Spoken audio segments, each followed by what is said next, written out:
The town of Willowmere was not known for its size, nor for its wealth, but for the gentle rhythm of life that flowed through its cobblestone streets. Nestled between rolling hills and a silver-blue river, it was a place where days seemed slower, as if time itself hesitated to hurry. And at the heart of the town, on a crooked street called Lantern Way, stood a little shop that seemed to hum with its own pulse. The wooden sign above the door bore fading letters, Elias and timepieces. Inside, the shop was unlike anything else in Willowmere. Hundreds of clocks filled the space.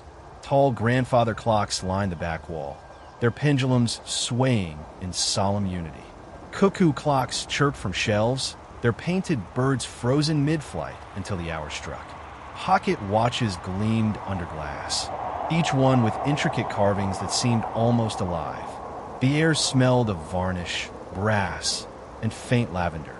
And somewhere within, Elias, the clockmaker, moved with the quiet grace of one who had spent a lifetime listening to the tick and tock of passing hours. Elias was a man of indeterminate age. His hair was silver, but his face bore the kind of lines that spoke not only of years, but of wisdom worn gently. His eyes were a striking blue, sharp yet kind, like the sky after rain.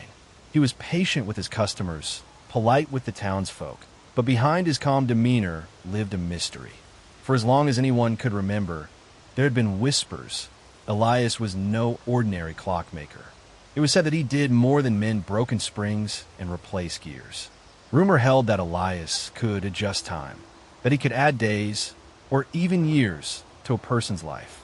Of course, such talk was often dismissed as fanciful gossip. Old wives' tales scoffed the baker while dusting flour from his apron.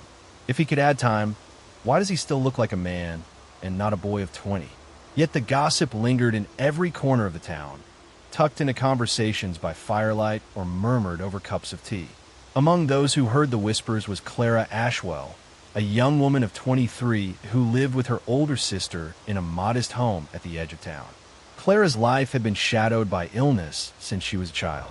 Her lungs were weak, her body frail, and every winter threatened to carry her away. Doctors had told her she might not see past her 20s. Clara knew this well. She had grown accustomed to the hush that fell over rooms when she entered, the pitying glances, the careful way people asked after her health. She often felt as though her life were measured in teaspoons, each day a portion ration of time that dwindled far too quickly. And yet, beneath her frailty, Clara carried a hunger for sunlight, for laughter, for the colors of the world. She had once been a painter, filling canvases with wild strokes of blue and green, but as her strength waned, her brushes lay untouched. Most days, she sat by the window, watching the river's surface glimmer like silver threads. It was on such a day, while listening absent-mindedly to the chatter of passers-by below her window, that Clara overheard two women whispering. "They say Elias gave Martha another year," one said. "Nonsense," the other replied. "Martha took better care of herself, that's all." Still, the first insisted, lowering her voice. "Martha swears she felt her days stretch longer, and she carries one of his watches everywhere she goes." Clara leaned forward, heart thudding. A year. For someone like her, a year was a treasure beyond price.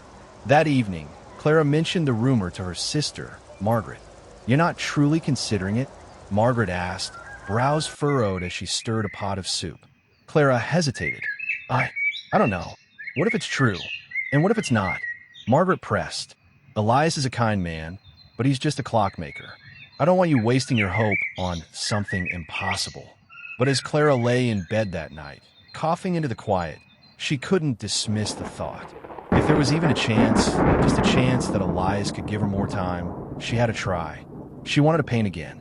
She wanted to walk in gardens, dance at festivals, laugh until her lungs burned with joy instead of pain. The decision was made. The next morning, Clara wrapped herself in a shawl and made her way through the bustling town. The air was crisp, carrying the scent of fresh bread from the bakery. Her legs trembled from the effort, but determination guided her. She paused once, leaning against a lamppost, before continuing toward Lantern Way. The bell above the clock shop chimed softly as she pushed the door open. The sound inside was overwhelming, hundreds of ticks and tocks layered upon one another, a chorus of time and motion. Sunlight filtered through dusty windows, illuminating the brass of pendulums and the shine of polished wood.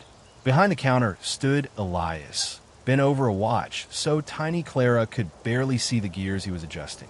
He glanced up at the sound of the bell. "Good morning," he said warmly. His voice was low and steady, like the ticking of a well-kept clock. "How may I help you, Miss Ashwell?" Clara blinked. "You know my name?" "Of course," Elias replied, as though it were the simplest thing. Timekeepers make it their business to know who carries heavy burdens. "Please sit." Clara's heart pounded as she lowered herself onto a chair. I've heard things," she said quietly, "that you can mend more than clocks." Elias regarded her with kind but piercing eyes. "Rumors are like echoes. They distort the truth." "So, it isn't true?" Clara asked, disappointment tightening her chest. "That depends," Elias said, leaning back. "What is it you seek, Clara? More years? More days? Or simply more life in the days you already have?" Clara's throat tightened. She had expected him to laugh or dismiss her, but instead his words cut to the heart of her longing. I want to live," she whispered. "Not just breathe, not just wait for the end. I want to live." Elias studied her a moment longer, then nodded. He turned to a drawer behind the counter, rummaging until he withdrew a small box. Inside lay a pocket watch unlike any Clara had ever seen. Its casing was gold, engraved with vines and stars. The glass face glowed faintly, as if it held a drop of sunlight within. He placed it gently in her hand. The metal was warm against her skin. "This is not a gift of years," Elias said softly. "It will not cure your body, but if you wind it each morning, it will remind you to live that day as if it is yours alone. Do not count the days. Make the days count." Clara's breath caught. "And if I forget to wind it, then the day may slip through your fingers like sand," Elias said gravely. "Every moment is fragile. This watch will help you remember that." Clara clutched it tightly, her heart swelling with hope and fear all at once. "What do I owe you?" she asked.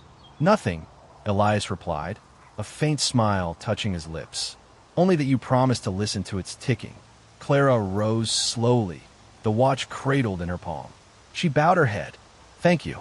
As she turned to leave, Elias's voice followed her. "Remember, Clara, time is not given. It is used." And so, with the golden watch ticking faintly in her hand, Clara stepped back into the sunlight, unaware of just how much her life was about to change. Like, comment, share, subscribe to Vast Realm Network. It doesn't cost you a dime to do so. And turn on notification bell to get notified when part 2 drops. See you soon.